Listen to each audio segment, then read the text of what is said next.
இன்று முதல் நான் உன்னை ஆசீர்வதித்திடுவேன்.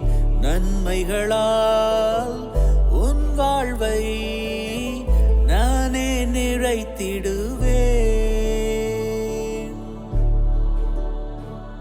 இன்றைய நாள் உங்கள் அனைவருக்கும் ஆசிரின் நாளாக அமைய உங்களுக்காக ஜெபித்து நிற்கும் நான் உங்கள் அன்பின் அருட்தந்தை ரமேஷ் கிறிஸ்டி.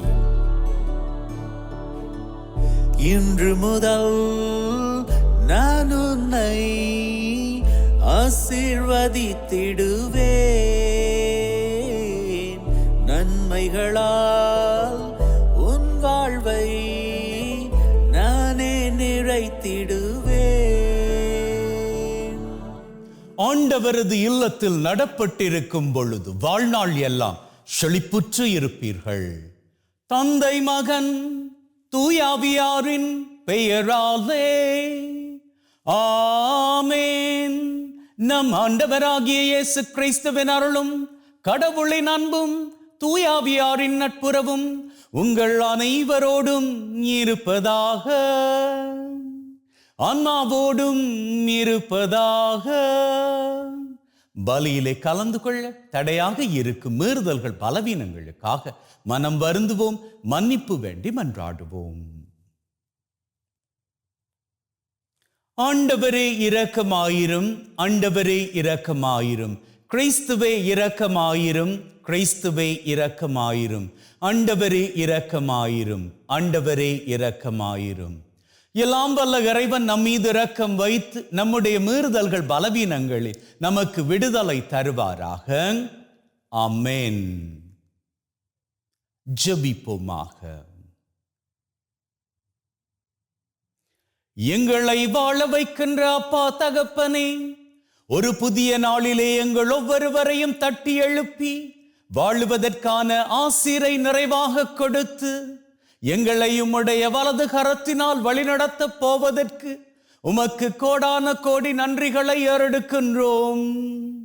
மேலும் தகப்பனே, இன்றைய நாளிலே நாங்கள் அத்தனை பேரும் கையிட்டு செய்யவிருக்கின்ற காரியங்களில் உம்முடைய ஆசீரும் கிருபையும் எங்களை தொடர்ந்து வர வேண்டும் என்று உம்மோடு தூயாவியாரின் ஒன்றிப்பில் இறைவனாய் என்றென்றும் வாழ்ந்து ஆட்சி செய்கின்றவர் வழியாக உம்மை மன்றாடுகின்றோம்.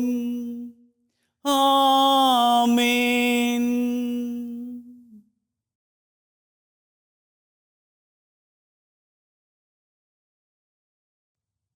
அரசர்கள் முதல் நூலிலிருந்து வாசகம்.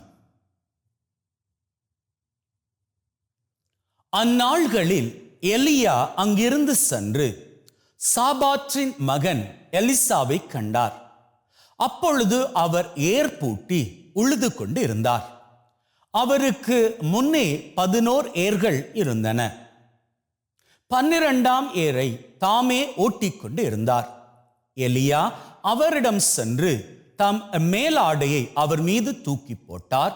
எலிசா அவரை கடந்து செல்கையில் ஏர் மாடுகளை விட்டுவிட்டு எலியாவிடம் ஓடி வந்தார். நான் என் தாய் தந்தையிடம் விடை பெற்று வர அனுமதி தாரும், அதன் பின் உம்மை பின் செல்வேன் என்றார். அதற்கு அவர், சென்று வா, உனக்கு நான் செய்ய வேண்டியதை செய்துவிட்டேன் என்றார்.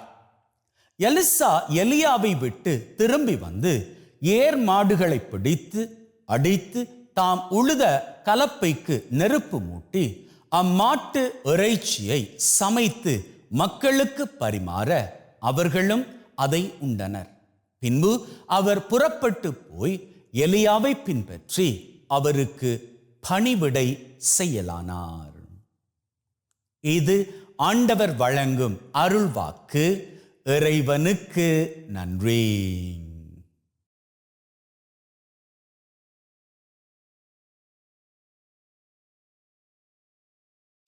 ஆண்டவர் தாமே என் உரிமை சொத்து.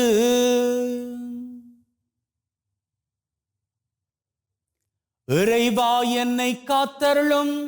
உம்மிடம் நான் அடைக்கலம் புகுந்துள்ளேன். நான் ஆண்டவரிடம் நீரே என் தலைவர் என்று சொன்னேன். ஆண்டவர் தாமே என் உரிமை சொத்து, அவரே என் கிண்ணம், எனக்குரிய பங்கை காப்பவரும் அவரே. ஆண்டவர் தாமே என் உரிமை சொத்து, எனக்கு அறிவுரை வழங்கும் ஆண்டவரை போற்றுகின்றேன். இரவில் கூட என் மனசான்று என்னை எச்சரிக்கின்றது. ஆண்டவரை எப்போதும் என் கண்முன் வைத்துள்ளேன். அவர் என் வலப்பக்கம் உள்ளார், எனவே நான் அசைவுறேன். ஆண்டவர் தாமே என் உரிமை சொத்து, என் இதயம் அக்களிக்கின்றது, என் உள்ளம் மகிழ்ந்து துள்ளுகின்றது. என் உடலும் பாதுகாப்பில் நிலைத்திருக்கும், ஏனெனில் என்னை பாதாளத்திடம் ஒப்புவிக்க மாட்டீர். அன்பனை படுகுழியை காண விட மாட்டீர். ஆண்டவர் தாமே என் உரிமை சொத்து.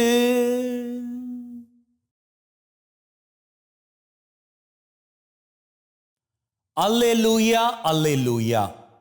இறைவனின் வார்த்தையை தம் உள்ளத்தில் இருந்து சிந்தித்து வந்த மரியா பேறு பெற்றவர். அல்லேலூயா. ஆண்டவர் உங்களோடு இருப்பாராக, ஆன்மாவோடும் இருப்பாராக.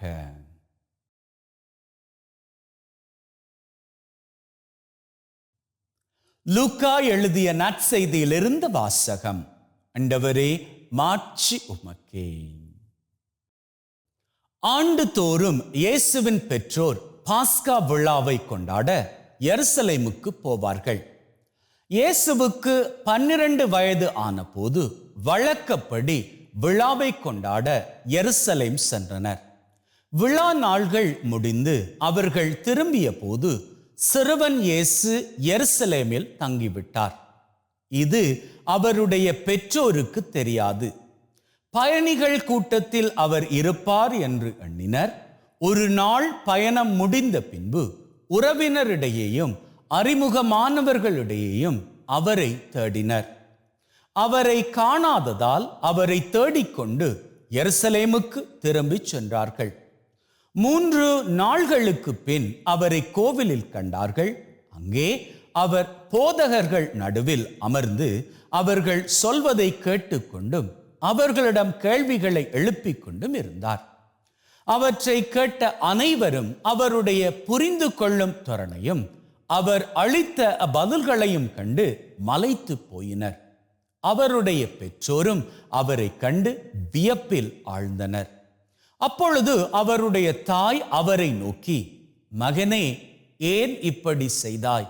இதோ பார், உன் தந்தையும் நானும் உன்னை மிகுந்த கவலையோடு தேடிக்கொண்டிருந்தோமே என்றார். அவர் அவர்களிடம், நீங்கள் ஏன் என்னை தேடினீர்கள்?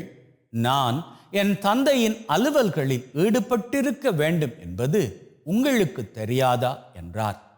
அவர் சொன்னதை அவர்கள் புரிந்து கொள்ளவில்லை. பின்பு அவர் அவர்களுடன் சென்று நாசரேத்தை அடைந்து அவர்களுக்கு பணிந்து நடந்தார். அவருடைய தாய் இந்நிகழ்ச்சிகளை எல்லாம் தமது உள்ளத்தில் பதித்து வைத்திருந்தார். இது கிறிஸ்து வழங்கும் நற்செய்தி. கிறிஸ்துவே உமக்கு புகழ்.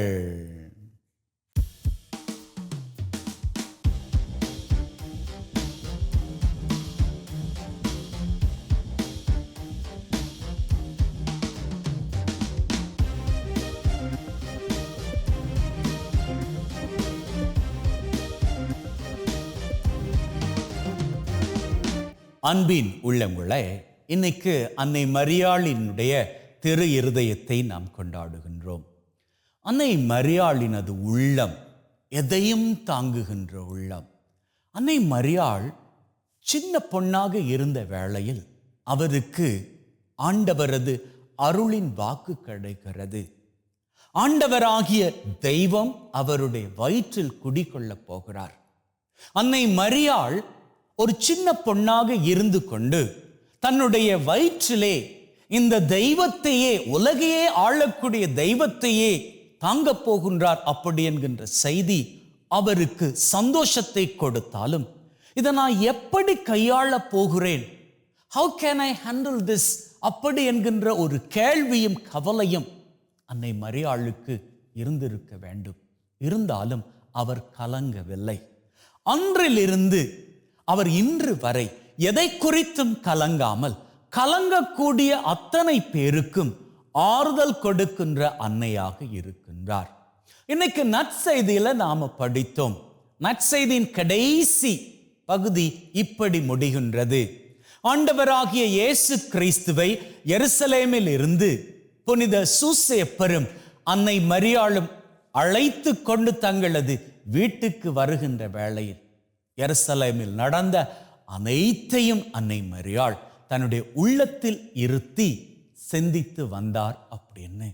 இன்னைக்கு நம்ம சுற்றி நடக்கக்கூடிய எத்தனையோ காரியங்கள், அவற்றுக்கெல்லாம் நாம திடீர் அப்படின்னு சொல்லி முடிவெடுத்து உடனடியாகவே ரியாக்ட் பண்ணுவதால் அநேக காரியங்கள் தப்பாகவே போய்விடுகின்றது. நம்ம பசங்க நாம சொல்லக்கூடிய வார்த்தைகளுக்கு செவிமடுக்கிறாங்கல்ல, நம்ம பேச்சை தட்டிக்கிட்டே இருக்கிறாங்க என்பதற்காக நாம உடனடியாக கோபப்பட்டு அவர்கள் மீது ஏதாவது நடவடிக்கை எடுத்து விட்டால் எல்லா பசங்களும் அல்ல, சில பசங்கள் மனதால் உடைந்து போய்விடுவார்கள். அப்படி மனதால் உடைந்து போய்விட்டால் அவர்கள் வாழ்க்கையில் இங்கு உடைக்கப்பட்ட இந்த சம்பவம் அவர்களது வாழ்க்கையில் அவர்களை உடைத்து விடும். இதை நான் ஏன் சொல்றேன் அப்படின்னா, சிலரை நான் சந்தித்து இருக்கிறேன். அவர்கள் தங்களது 50, 60, 70 வயதுகளில் சில குறிப்பிட்ட காரியங்கள் குறித்து பேசுகின்ற பொழுது சொல்வார்கள், தாங்கள் தங்களது சின்ன வயதில் பெற்றோர் மூலமாக தண்டிக்கப்பட்டதோ அல்லது பாடசாலையில் தண்டிக்கப்பட்டதோ அல்லது பெரியவர்கள் மூலமாக அன்னைக்கு தண்டிக்கப்பட்டதோ அந்த விதம் இருக்கிறதே, அது அவர்களது மனதுக்கு பயத்தை கொடுத்தபடியால் இன்னைக்கு அவர்கள் சமூகத்தில் கொஞ்சம் பயத்தோடு, செக்யூரிட்டி பயத்தோடு, எந்த ஒரு காரியத்திலும் இறங்குவதற்கு பயத்தோடு வாழ்கிறார்கள் அப்படின்னு சொல்லி. ஆகவே எல்லாருமே நாம நினைப்பது போன்று இருக்க மாட்டார்கள். நம்முடைய சொந்த பசங்களாக இருந்தாலும் அவர்கள் நாம நினைப்பது போன்று எப்பொழுதும் இருக்க மாட்டார்கள். ஆகவே நாம என்ன பண்ணிக்கணும், அவர் மனநிலைக்கு ஏற்றபடி அவர்களா நம்மால் புரிந்து கொள்ள முடியாது தான். நம்ம சொந்த பசங்களாக இருந்தாலும் நம்மால் புரிந்து கொள்ள முடியாது. நம்மால் அவர்களை புரிந்து கொள்ள முடியாது போனாலும் அவர்கள் பண்ணுகின்ற காரியங்களை நாம பார்த்து பொறுமையோடு, ஏன்னா நாம் என்ன இந்த உலகத்தில் 1000 2000 வருஷமா வாழ போறோம். அதற்காக நாம் என்ன எடுத்த எடுப்பிலே உடனடியாகவா மரித்து போக போகிறோம்? அதற்காக வாழ்க்கை என்பது நிச்சயம் அப்படின்னு நான் சொல்ல வரல. யாருக்கு வேண்டுமானாலும் என்ன வேணாலும் நடக்கலாம். ஆனாலும் நம்ம பசங்க அவர்களும் வாழ வேண்டியவங்க, நாமும் அவர்களோடு சந்தோஷமாக வாழ வேண்டும். ஆகவே என்ன பண்ணிக்கணும், அவர்கள் தப்பு பண்ணாலும் கூட அவர்களுக்கு புரிகின்ற மொழியில, அவர்களுக்கு புரியக்கூடிய விதத்துல முதல்ல நாம அதை எடுத்து சொல்லணும். அதற்கு அப்புறமாக அதிலிருந்து கொஞ்சம் கொஞ்சமாக, அதாவது சொல்லுவாங்க இல்லையா, ஒரு தவளையை எடுத்து ஒரு பாத்திரத்துல அப்படியே தண்ணீர் கொதித்து கொண்டு இருக்கக்கூடிய பாத்திரத்துல போட்டா அது உடனடியாக வெளியே பாய்ந்து விடும். அதை விட்டுட்டு என்ன பண்ணணும், உண்மையாகவே அந்த தவளைய நீங்க அவிச்சு எடுக்கணும் அப்படின்னு சொன்னா அந்த பாத்திரத்துல முதல்ல குளிர்ந்த நீரை போட்டு தவளைய போடணும். அப்போ அது என்ன பண்ணிக்கும், ரொம்ப சுகமாக அதில் நீந்திக்கிட்டு இருக்கும். உங்கள் வார்த்தைகள் அது போன்று இருக்கணும். அதற்கப்புறமாக கொஞ்சம் கொஞ்சமாக சூட்டை ஏற்ற வேண்டும். அப்போதுதான் தவளை என்ன பார்க்கும், சரி இந்த தண்ணீர் இப்போ கொஞ்சம் இருந்த குளிரிலும் பார்க்க கொஞ்சம் வார்மாக இருக்குது, அதுக்கப்புறமா அதை விட கொஞ்சம் வார்மாக இருக்குது, நல்லா தானே இருக்குது அப்படி என்கின்ற நிலைக்கு வரும். உண்மையில இந்த உதாரணம் இந்த தவளையை கொல்லுவதற்காக, ஆனால் இந்த உதாரணம் உங்க பசங்களினுடைய மனதுல இருக்கக்கூடிய பயம் இருக்கு இல்லையா, அந்த பயத்தை கொல்லுவதற்காக. நீங்க ஆரம்பத்திலேயே உங்க பசங்களை தண்டிக்கும்படியாக நடந்துப்பீங்க அப்படின்னு சொன்னா அவங்க என்ன பண்ணிப்பாங்க, அவங்களுக்குள்ள பயத்தை வளர்த்துப்பாங்க. அது வேண்டாம். உங்களை கண்டாலே அவங்களுக்கு பிடிக்காது. எப்படி கொதி நீருக்குள்ள தவளை நாம தூக்கி வீசினது அது வெளியில் உடனே பாஞ்சு போய்விடுமோ, அதே போன்று உங்களை கண்டா நீங்க கண்டிக்கின்ற அந்த சூழ்நிலையை அவர்கள் பார்த்து அவர்களுக்கு அது பிடிக்காம போய்விட்டா அவர்கள் உங்களை கண்டதும் விலத்தி நடக்க ஆரம்பிப்பார்கள். அந்த நிலை வேண்டாம். ஆகவே என்ன பண்ணிக்கோங்க, உங்களது பசங்க மாத்திரமல்ல, உங்களது சக நண்பர்கள் யாராக வேண்டுமாக இருக்கட்டும், அவர்களுக்கு நீங்கள் சில காரியங்களை சொல்லணும் அப்படின்னு சொன்னாலும் முதல்ல பொறுமையோடு உள்ளத்தில் போட்டு யோசிச்சுக்கோங்க. அன்னை மரியாளை போன்று அன்னை மரியாளின் உள்ளம் இன்னைக்கு நமக்கு சொல்லித்தருது. உள்ளத்தில் இருத்தி முதல்ல சிந்திங்க, எப்படி கையாளலாம். அப்படி சிந்திக்கிற வேளையில உள்ளத்துல இருப்பது யார் தெரியுமா? பரிசுத்த ஆவியானவர். அவர் உங்களுக்கு ஐடியா கொடுப்பார். அந்த பரிசுத்த ஆவியானவர் தான் அன்னைக்கு அன்னை மரியாளினுடைய உதரத்தில் இறங்கியவர், உங்களது உள்ளத்தில் இருக்கிறார். அவர் உங்களுக்கு ஐடியா கொடுப்பார். அவர் கொடுக்கின்ற ஐடியா மூலமாக செயல்படுங்கள். உங்களது பசங்க உங்களை விட்டு தூரமா போக மாட்டாங்க. உங்களது நண்பர்கள் கூட உங்களை விட்டு விலகி போக மாட்டாங்க. உங்க குடும்பத்துல ஒருபோதும் பிரிவு வராது. உள்ளம் எப்பொழுதும் அமைதியோடு இருக்கட்டும். ஏன்னா அமைதியான உள்ளம் இருக்கிறதே, அந்த உள்ளத்தில் ஆண்டவரே வந்து வாழ ஆசைப்படுவார். அப்படித்தான் அன்னைக்கு ஒருத்தர் வாழ்ந்தார். அவருடைய வாழ்க்கை பூராகவும் அவர் அமைதியை கடைபிடித்தவர். யாருக்குமே எந்த துரோகமும் பண்ணவர் கிடையாது. அவர் எல்லாருக்கும் நல்ல காரியங்கள் பண்ணியவர். இன்னும் சொல்ல போனால் பெரிய செல்வந்தர். அவர் தான் வாழ்ந்த காலத்துல கையிட்டு எண்ணக்கூடிய செல்வந்தர்களில் அவரும் ஒருவர். ஆனா என்ன பண்ணார்? அவர் எவ்வளவு பெரிய செல்வந்தராக இருந்தாலும் ஏழைகள் மீது ரொம்ப நேசம் கொண்டார். ஆகவே என்ன பண்ணார்? தன்னுடைய செல்வத்தை எல்லாம் விட்டு ஏழைகளுக்கு கொடுத்து விட்டு ஒரு சன்னியாசியாக மாறினார். அப்படி அவர் சன்னியாசியாக மாறி அவருடைய வாழ்க்கையை ஆரம்பித்த பொழுது, ஒரு சன்னியாச வாழ்க்கையை ஆரம்பித்த பொழுது அது அவருக்கு ரொம்ப பிரியமாக இருந்தது. ஏழைகள் மீது நேசமாக இருந்தது. எல்லாரோடும் அமைதியோடு வாழ்ந்தார். யார் அவருக்கு எதிராக எழுந்தாலும் அவர் எதுவுமே பண்ண மாட்டார், அமைதியாக இருப்பார். அவருடைய முகத்துல எப்பொழுதும் சிரிப்பு குறையாமலே இருந்துகிட்டே இருக்கும். அவரது உள்ளம் அமைதியோடு இருந்தபடியால் தான் அந்த உள்ளத்தில் தெய்வமே வந்து வாசம் கொள்ள ஆசைப்பட்டு அவரது கரத்திலே நேருக்கு நேராக வந்து இறங்கினார். அவர்தான் புனித அந்தோனியார். அந்த புனித அந்தோனியாரது விழாவை நாம் இன்று கொண்டாடுகிறோம். ஏன்னா அவரும் அன்னை மரியாளை போன்று தூய உள்ளத்தோடு இருந்தவர். ஆகவே அன்பின் உள்ளங்களே, உங்க வாழ்க்கையில நீங்க தூய்மையான உள்ளத்தோடு இருப்பீர்களாக இருந்தால், அமைதியான உள்ளத்தோடு இருப்பீர்களாக இருந்தால், சிந்தித்து செயல்படுகிறவர்களாக இருப்பீர்களாக இருந்தால், உங்களது வாழ்க்கை மட்டுமல்ல, உங்களது வாழ்க்கையும் உங்களது குடும்பத்தில் இருப்பவர்களது வாழ்க்கையும், ஏன் உங்களது தலைமுறையின் வாழ்க்கையும் சிறப்பை காணப்போவது உறுதி. ஆமென்.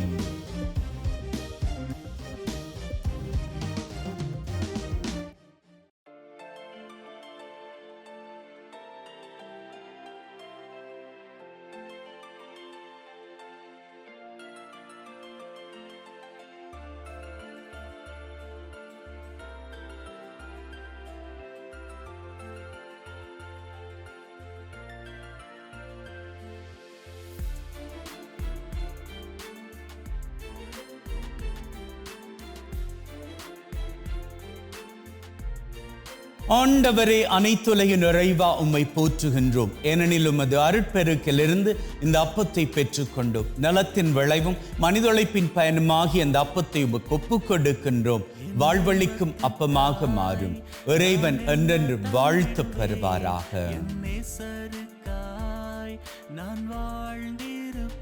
ஆண்டவரே, அனைத்துலகின் நிறைவா உம்மை போற்றுகின்றோம். ஏனெனில் உமது அருட்பெருக்கிலிருந்து இந்த ரசத்தை பெற்றுக்கொண்டோம். நிலத்தின் விளைவும் திராட்சை கொடியின் பயனுமாகிய இந்த ரசத்தை உமக்கு ஒப்புக் கொடுக்கின்றோம். வாழ்வழிக்கும் பானமாக மாறும். இறைவன் என்றென்றும் வாழ்த்து பெறுவாராக.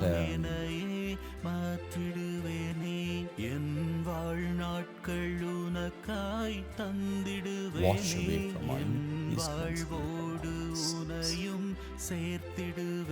சகோதர சகோதரிகளே, பிள்ளைகளே, என்னுடையதும் உங்களுடையதுமான இந்த பலி நம் தந்தையாகிய இறைவனுக்கு ஏற்றதாகும்படி மன்றாடுங்கள். ஆண்டவர் தன்னுடைய திருப்பெயரின் புகழ்ச்சிக்காகவும் மாட்சிக்காகவும் திரு அவையின் நன்மைக்காகவும் கையிலிருந்து இந்த பலியை ஏற்றுக்கொள்வாராக. மீட்பு கூற்றாகிய தகப்பனை இறைவா, ஒப்பு கொடுக்கின்ற பலி வழியாக எங்கள் வாழ்வின் மீது நிறைய ஆசிரை பொழிந்தருள்வீராக. எங்கள் ஆண்டவராகிய கிறிஸ்து வழியாக உம்மை மன்றாடுகின்றோம். ஆமென். ஆண்டவர் உங்களோடு இருப்பாராக, ஆன்மாவோடும் இருப்பாராக. இதயங்களை மேலே எழுப்புங்கள், ஆண்டவரை நோக்கி எழுப்பியுள்ளோம். நம் இறைவனாகிய ஆண்டவருக்கு நன்றி கூறுவோம். அதுவே தகுதியும் நீதியுமானது. தூயவரான தந்தையை என்றும் வாழும் எல்லாம் வல்ல இறைவா, எந்நாளும் அவ்விடத்திலும் நாங்கள் உமக்கு நன்றி பலி செலுத்துவது மெய்யாகவே தகுதியும் நீதியுமாகும். எங்கள் கடமையும் மீட்புக்குரிய செயலுமாகும். உம்முடைய வார்த்தையானவர் வழியாக அனைத்தையும் படைத்தீர்.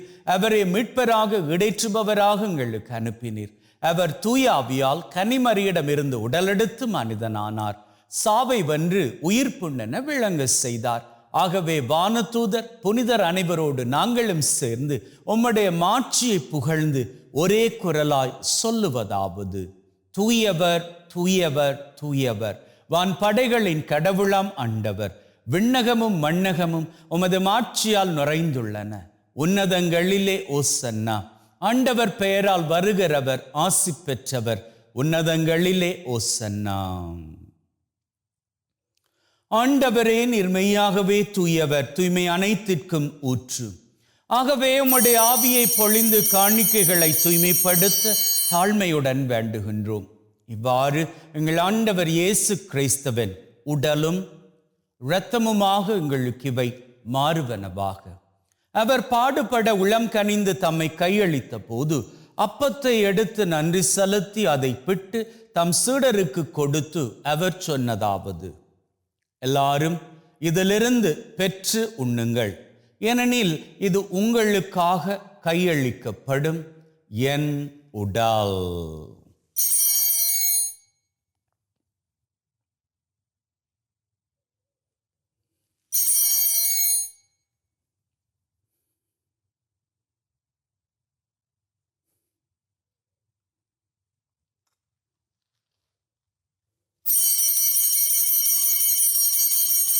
அவ்வண்ணமே உணவருந்திய பின் கிண்ணத்தை எடுத்து நன்றி செலுத்தி தம் சீடருக்கு கொடுத்து அவர் சொன்னதாவது: எல்லாரும் இதிலிருந்து பெற்று பருகுங்கள், ஏனெனில் இது புதிய நித்திய உடன்படிக்கைக்கான என் இரத்தம், பாவ மன்னிப்புக்கென்று உங்களுக்காகவும் எல்லாருக்காகவும் சிந்தப்படும்.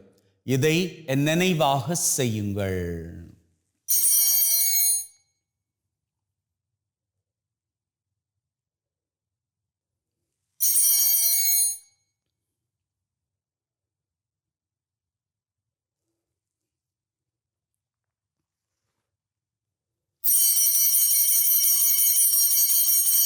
நம்பிக்கையின் மறைபொருள். ஆண்டவரே, நீர் வரும் வரை உமது இறப்பை அறிக்கை செய்கின்றோம், உமது உயிர்ப்பையும் எடுத்துரைக்கின்றோம். ஆகவே ஆண்டவரே, நாங்கள் கிறிஸ்துவின் இறப்பை உயிர்ப்பை நினைவு கூர்ந்து வாழ்வு தரும் அப்பத்தை மீட்பளிக்கும் கிண்ணத்தை உமக்கு ஒப்புக் கொடுக்கின்றோம். உம் திருமண் நின்று உமக்கு ஊழியம் புரிய தகுந்தவர்கள் என எங்களை ஏற்றுக்கொண்டீர். எனவே உமக்கு நன்றி செலுத்துகின்றோம். மேலும் கிறிஸ்துவின் உடலிலும் இரத்தத்திலும் பங்கு கொள்ளும் எங்களை தூய ஆவி ஒன்று சேர்க்க வேண்டுமென தாழ்மையுடன் வேண்டுகிறோம். ஆண்டவரே, உலகெங்கும் பரவி இருக்கும் உம்முடைய திரு அவை, எங்கள் திரு தந்தை லியோ, எங்களது ஆயர் தாமஸ் மற்றும் உம்முடைய குருக்கள், துறவியர்கள், கன்னியர்கள், பொதுநிலையினர் அனைவரையும் பரம அன்பின் உறுதி பெற செய்தருளும். உயிர்த்தெழும் எதிர்நோக்குடன் இறந்து போன எங்கள் சகோதர சகோதரிகளை, இறந்தோர் அனைவரை ஒளிர்மிக்க திருமுன் ஏற்றுக்கொள்ளும். எங்கள் அனைவர் மீதும் இரக்கமாயிரும். கடவுளின் கன்னித்தாயான மாட்சிமிக்க மரியா, அவருடைய கணவரான புனித யோசேப், இவ்வுலகில் உமக்கு உகந்தவர்களாயிருந்த புனிதராகிய அனைவருடன் நிலைவாழ்வில் தோழமை கொண்டு உம் திருமகன் கிறிஸ்து வழியாக உம்மை புகழ்ந்தேற்றும் வரம் அருள உம்மை மன்றாடுகின்றோம். உள்ளங்களே, தெய்வீக பிரசன்னம் இங்கே. ஆண்டவரது சன்னிதானத்தில் நம்முடைய தேவைகளை உள்ளத்திலே ஆழமான நம்பிக்கையோடு சமர்ப்பித்து நிற்போம். அந்த வகையில் முதலில் இன்றைய நாளுக்கான தேவை.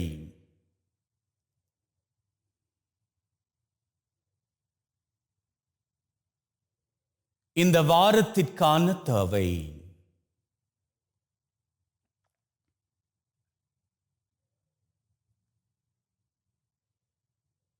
இந்த மாதத்திற்கான தேவை.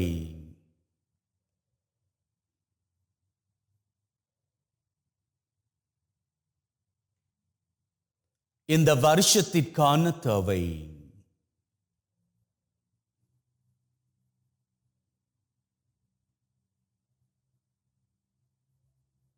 உள்ளத்தின் ஆழத்தில் இருக்கக்கூடிய 3 விஷேட தேவைகள்.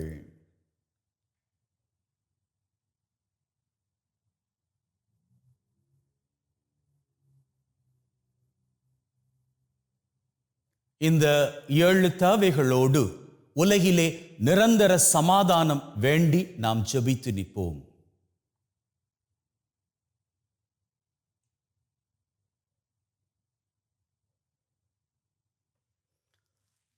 நாம் கேட்டுக்கொண்ட அத்தனை வேண்டுதல்களையும் ஆண்டவராகிய தெய்வம் நமக்கு நிச்சயமாக நிறைவேற்றி கொடுத்து விட்டார் என்கின்ற உள்ளத்து வைராக்கியத்துடன் வாருங்கள் அவர் புகழை வணக்கமாக ஏறெடுப்போம். இவர் வழியாக இவரோடு இவரில் எல்லாம் வல்ல இறைவனாகிய தந்தை தூய ஆவியின் ஒன்றிப்பில் எல்லா புகழும் மாட்சியும் என்றென்றும் உமக்கு உரியதே. ஆமென், ஆமென், ஆமென்.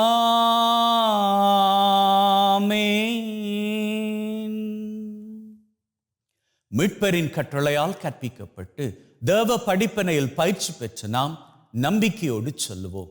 விண்ணுலகில் இருக்கிற எங்கள் தந்தையே, உமது பெயர் தூயது என போற்றப் பெறுக. உமது ஆட்சி வருக. உமது திருவுளம் விண்ணுலகில் நிறைவேறுவது போல மண்ணுலகிலும் நிறைவேறுவதாக. எங்கள் அன்றாட உணவை இன்று எங்களுக்கு அளித்தருளும். எங்களுக்கு எதிராக தீமை செய்வோரை நாங்கள் மன்னிப்பது போல எங்கள் பாவங்களை பொறுத்தருளும். எங்களை சோதனைக்குட்படுத்தாதையும் தீமையிலிருந்து எங்களை விடுவித்தருளும். ஆண்டவரே, தீமை அனைத்திலும் இருந்து எங்களை விடுவித்து எங்கள் வாழ்நாளில் அமைதியை கனிவுடன் அருள உம்மை வேண்டுகின்றோம். உம்முடைய இரக்கத்தின் உதவியால் நாங்கள் பாவத்திலிருந்து எப்பொழுதும் விடுதலை பெற்று யாதொரு கலக்கமுமின்றி நலமாயிருப்போமாக. நாங்கள் எதிர்நோக்கி இருக்கும் பேரின்பத்திற்காகவும் மீட்பராகிய இயேசு கிறிஸ்துவின் வருகைக்காகவும் காத்திருக்கின்றோம். ஏனெனில் ஆட்சியும் வல்லமையும் மாட்சியும் என்றென்றும் உமக்குரியதே. ஆண்டவரே இயேசு கிறிஸ்துவே, அமைதியை உங்களுக்கு விட்டு செல்கிறேன், என் அமைதியை உங்களுக்கு தருகிறேன் என்றும் திருத்தூதர்களுக்கு சொன்னீரேன். எங்கள் மீறுதல்கள் பலவீனங்களை பார்க்காமல் உம்முடைய திரு அவையின் நம்பிக்கையை கண்ணோக்கி அதற்கு அமைதியும் ஒற்றுமையும் தந்தருள திருவிழம் கொள்வீராக. என்றென்றும் வாழ்ந்து ஆட்சி செய்கின்றவர் நீரே. ஆமென். ஆண்டவருடைய அமைதி உங்கள் அனைவரோடும் என்றும் இருப்பதாக, ஆன்மாவோடும் இருப்பதாக. ஒருவர் ஒருவருக்கு கிறிஸ்துவின் அமைதியை பகிர்ந்து கொள்வோம்.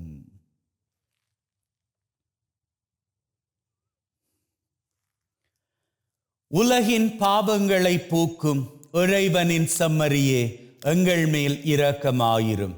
உலகின் பாவங்களை போக்கும் இறைவனின் செம்மறியே, எங்கள் மேல் இரக்கமாயிரும்.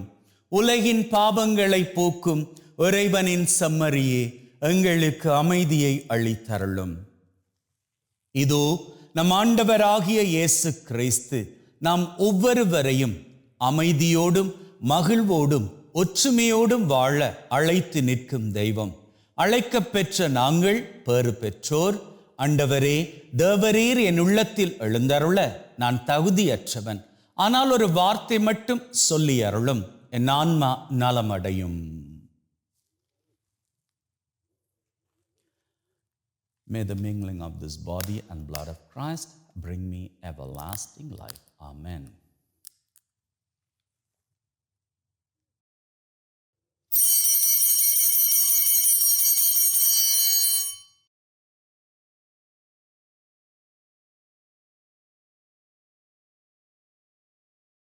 இயேசுவே, உம்மை என் இருதயத்தில் பெற்றதற்காக நன்றி. என்னுள் வாசமாயிருந்து என்னை வழிநடத்தும். என் சிந்தனை, வார்த்தை, செயல் அனைத்தும் உமக்கு பிரியமானவையாக இருக்க அருள் தாரும். என்னை உம்மை விட்டு பிரியாதபடி காத்தருளும். ஆமென். ஜெபிப்போமாக. அப்பா தகப்பனே, எங்கள் ஒவ்வொருவரையும் ஆசீர்வதித்தவரே, உமக்கு எங்களது நன்றிகளை இளமாறத் தருகின்றோம். இன்றைய நாள் மட்டுமன்றி எங்களது வாழ்நாள் பூராகவும் எங்களோடு கூடவே நீர் இருந்து எங்களை பாதுகாத்து பராமரித்து காத்தருள வேண்டும் என்று எங்கள் ஆண்டவராகிய கிறிஸ்து வழியாக உம்மை மன்றாடுகின்றோம். ஆமென். ஆண்டவர் உங்களோடு இருப்பாராக, ஆன்மாவோடும் இருப்பாராக. எல்லாம் வல்ல இறைவன் தந்தை, மகன், தூய ஆவி உங்கள் அனைவரையும் ஆசீர்வதிப்பாராக.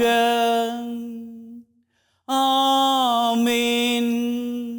சென்று வாழுங்கள், திருபலி நிறைவேறிற்று. இறைவனுக்கு நன்றி.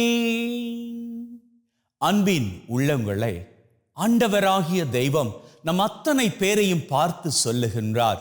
விடுதலை பயணம் 14:14 மூலமாக, நானே உங்களது தெய்வம், நான் இறங்கி செயல்பட போகின்றேன், நீங்கள் பொறுமையோடு அமைதி காத்து கொள்ளுங்கள்.